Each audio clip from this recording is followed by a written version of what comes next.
Today, I want to talk to you about fuel pumps.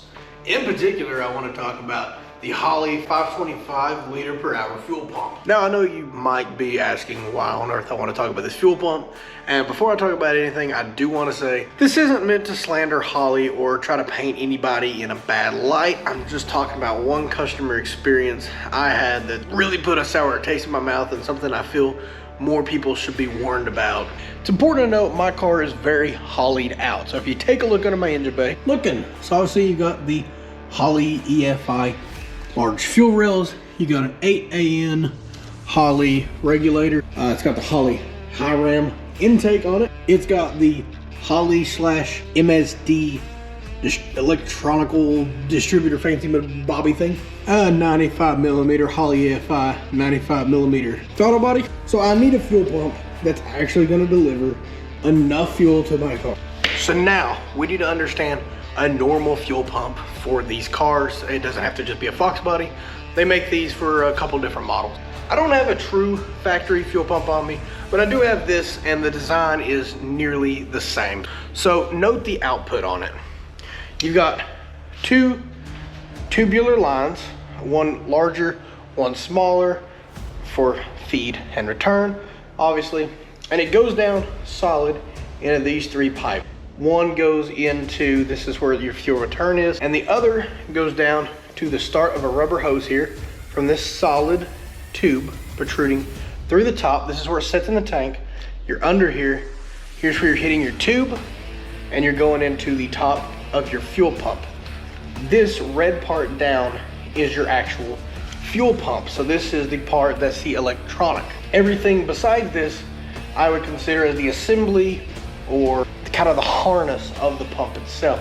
So everything's solid, really good connection. If you did have a leak, losing fuel pressure in the pump itself, it would either be a faulty pump or a crack or fray in this rubber hose. Holley's design is very different, and that's where the important bit of all of this comes into play. Now, excuse mine because it's heavily modified right now, but it's frame of reference. On top here, you have two 6AN output, but on the other side is where it gets very interesting. So instead of having your solid pipes going to this larger 525 liter per hour fuel pump, what you originally had was holes drilled in the bottom of the body. In these holes, there is a brass fitting. It's a brass nipple, and it's got a shank on the top of it. That's what's actually going to insert into the housing. On that, there's a ridge cut in the shank that allows for an O-ring to sit, and this is where you're getting your seal from. So it would press up in to the body, right? Kind of where this nipple is, exactly where this nipple is. It would go in, and it would clamp up in there, and then you would put a circlip on, clamp it around, and then you've got a barbed hose nipple. Then a hose goes on it down to the fuel pump. That's so stupid. Why would you ever want to remove the nipple on your fuel pump harness? Like, really, if somebody can give me an honest answer to this, I would love it, because upping your size isn't going to make any difference, because you're only going to get the volume of flow from the output source of the pump itself. So upping the nipple size wouldn't actually gain you anything. It's not like air in the sense of how volume can go in the engine. This is what's pushing the fuel, and it can only push the amount that the pump can produce. So now that you kind of understand how these pumps work, we can get a little further in the weeds. I was at Ponies in the Smokies about a year ago, and when I was there, I had an issue where the engine started running extremely lean. Now, as you may have correctly guessed, this was because of issue with fueling. I was losing fuel pressure. I start checking things. First thing, is there anything in the line? Is there a leak on a fitting? I could be introducing air to the system and also losing fuel pressure.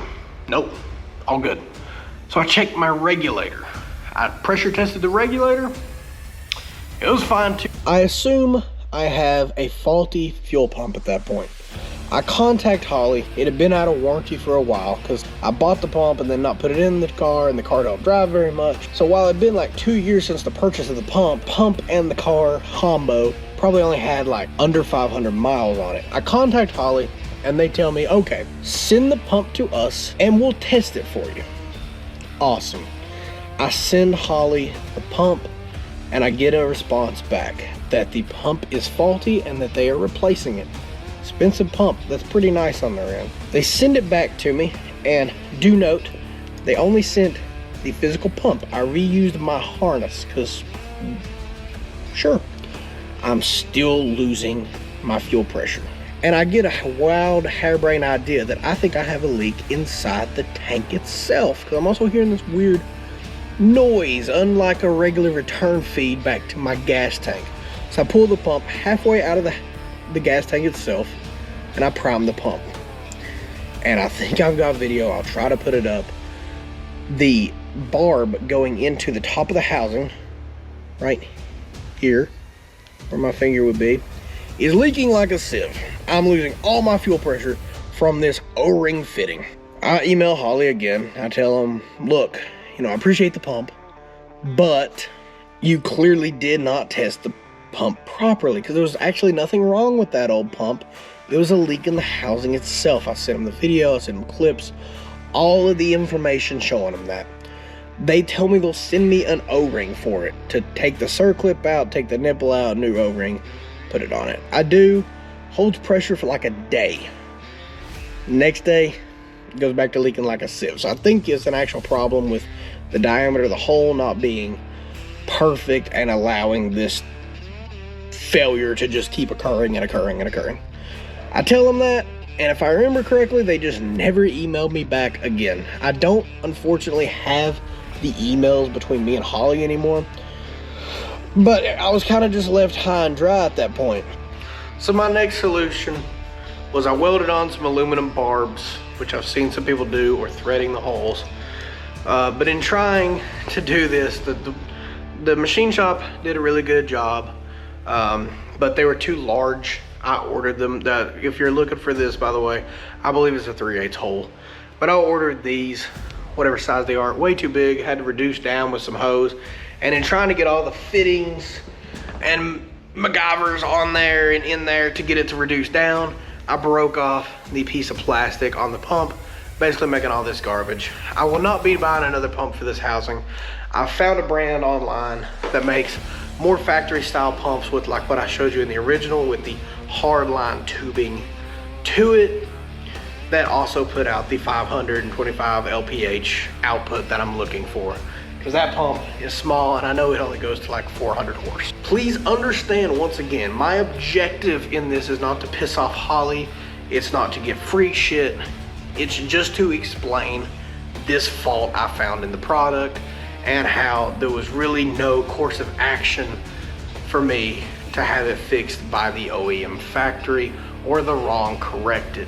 Holley made steps in the right direction, but they never really truly solved my issue, nor do I believe that they looked thoroughly enough into the issue. I believe this is a problem in engineering and design rather than anything else. I can't see any reason that the barbs should be removable. If you really want to make them removable, give us tight, well-sealing threads or some other system. But this one does not work. I don't believe it's a sound idea. And you couldn't even weld in the original barbs because the housing body is aluminum and the nipple body is brass. Thank you for watching the video. If you want to see other motorcycle and Fox Buddy related content, I post on here sometimes. Apparently, I know it's been like a year and I come back for this, but subscribe if you want, and maybe I should make a Ponies in the Smokies video or some more track content.